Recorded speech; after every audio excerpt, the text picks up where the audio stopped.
Walk with Jesus. I have decided to walk with Jesus. I have decided to walk with Jesus. No turning back.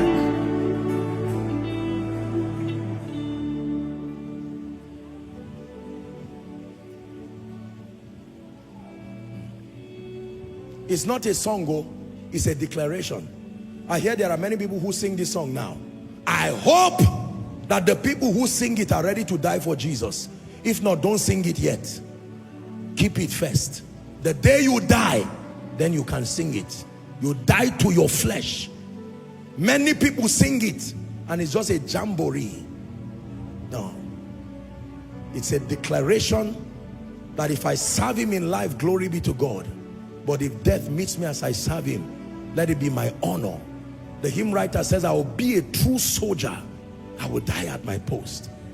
Every military man, go and ask the generals. Some of them never died in war. The next time you see a general, that is a testament of a man who fought many battles. Many battles. There are soldiers that started from NDA. Some did not finish. They died on the way.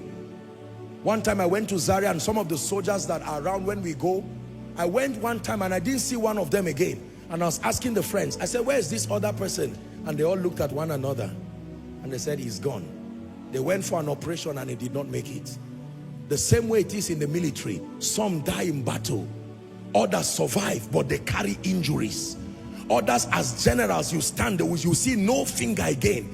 It went. Others live until they retire. Others die. That's why they hold them in honor.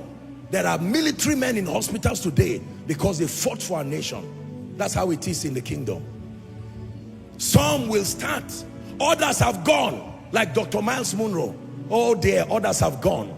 Some finished. Some in active battle because those who should support them were busy wasting their time, showing success and competing. Others stood alone in battle and they died. Today is our turn. I wish I can talk to young men who are doing ministry. This is ministry, not preaching, not Greek, not Hebrew. No turning back. No turning back. Not conferences. No, sir. Not suits and designers. Thank God for those. Not how many members. Not just flying private jets. No. To die. I thank God that he started with me from the north. I've seen all kinds of things. All kinds of things. If I tell you I love Jesus, believe me.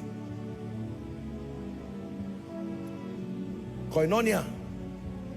If you love Jesus, this is the price for being a disciple. Rise up on your feet.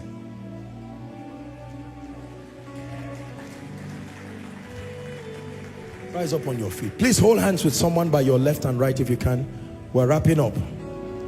Sorry for stretching you. Please, let's minimize movement. In 5 minutes or so, we're done. You can be that patient.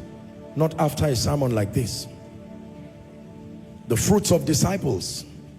A balanced, thoroughly discipled believer must capture both the victories and the possibilities for the sufferings. They go together. The fruit of the Spirit, the inner work of transformation, where you are Christ-like in thoughts, in conversation, in your life. Death to self, a detachment from excessive pleasure and the cares, the desires of this life. Living a life that is excellent but modest enough to keep your focus intact. Placing priority on Jesus as the highest and the noblest relationship in this life. Freedom from mammon, the god of gold. An obsession for money. And building your confidence and your self-worth around the presence or the absence of things. Victory and dominion. Oh, you should experience many triumphs in your life by engaging the word. And finally, freedom from the fear of persecution. Doesn't mean to go and enter trouble. Many have died thinking they were persecuted, but it was foolishness. There are times where you do everything, the horse is prepared for battle, but if it meets you there, you fight. You do. I told you one time I flew. I've not had many of those incidences. It's just one I remember having, where the aircraft, it was as if it was already gone. I was in that aircraft. It was as if somebody held it and was bouncing it like a ball. And I thought to myself, I said, so is this going to be the day?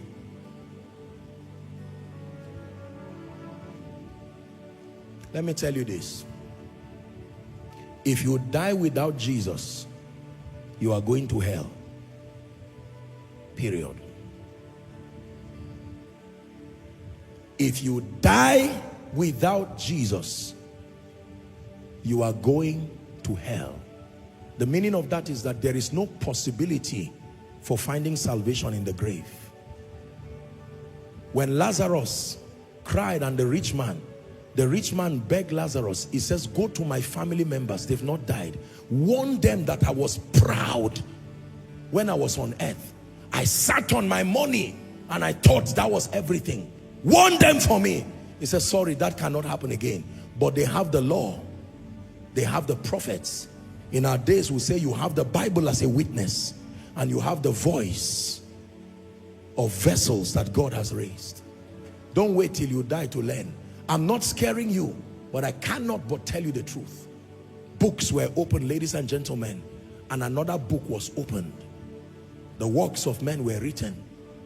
That is the day the arrogance of men will fail them. The one who dies without Jesus Christ does not need any judgment. He's already judged. The judgment that will happen, the second death, is to relocate men into hell, officially with Satan. It is the second death. And then that men will be rewarded according to their works. The ones who died as missionaries, their names will be called.